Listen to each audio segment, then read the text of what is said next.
জগদ্ধাত্রীর জীবনে নেমে এলো নতুন ঝড়, ঘুরে গেল গল্পের মোড়। হ্যাঁ বন্ধুরা, জগদ্ধাত্রী ধারাবাহিকটা যেন একেবারে একঘেয়েমিতে ভরে গেছে। এই সিরিয়ালে যেন আর নতুন কিছু দেখানোর মতো নেই। ঘুরে ফিরে সেই একই গল্প, একই প্লট, ঘুরে ফিরে সেই পুরনো শত্রুরা চলে আসে যেন ষড়যন্ত্র করতে। এই সিরিয়ালে যেন নতুনত্বের কোনো ছোঁয়া নেই।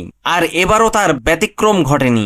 জগদ্ধাত্রী 20 বছর আগে একটা খুনের ঘটনায় একজনকে শাস্তি দিয়েছিল, আর সে এত বছর পরে ফিরে এসেছে জগদ্ধাত্রীকে মেরে ফেলার জন্য। আর তারই ষড়যন্ত্রে অনুষ্ঠানের দিন গুন্ডারা জগদ্ধাত্রীকে টার্গেট করেছিল। এদিকে তুষারতীর্থ তলাপাত্র, তার ছেলে টিটু, লিলিপুট ও চন্দ্রনাথ মুখার্জি জগদ্ধাত্রীকে মারার জন্য যে ষড়যন্ত্রের ছক কষেছিল, সেই ষড়যন্ত্রটা ওই পুরনো শত্রুর জন্য ভেস্তে গেল। এমনিতেই এই সিরিয়ালে শত্রুর অভাব নেই, তার ওপর আবার ঘুরে ফিরে সেই পুরনো শত্রুরা ফিরে আসছে। গল্পটা যেন সেই এক জায়গায় থেমে আসে। কোথায় দুর্গার এঙ্গেজমেন্ট হবে, মুখার্জি বাড়িতে নতুন মানুষ আসবে, গল্পটা সুন্দরভাবে এগিয়ে যাবে। তা না করে এই সমস্ত উল্টোপাল্টা জিনিস দেখিয়ে গল্পটা শুধু শুধু টেনে লম্বা করা হচ্ছে।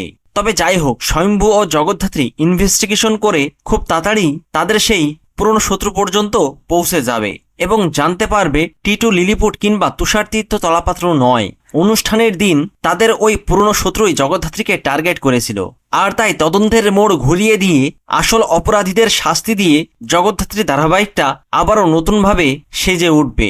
গল্পে নতুন মানুষ আর নতুন মোড় আসবে। মুখার্জি বাড়িটা আবারও আগের মতো হাসি আর আনন্দে ভরে উঠবে দুর্গার জীবনের গল্প নিয়ে। তো বন্ধুরা, আপনারাও এটাই চান তো যে জগদ্ধাত্রীর গল্পটা আবারও নতুনভাবে সেজে উঠুক? কমেন্ট করে জানিয়ে দিন আপনাদের মতামত। ভিডিওটি ভালো লাগলে লাইক, শেয়ার ও সাবস্ক্রাইব করে সাথে থাকুন।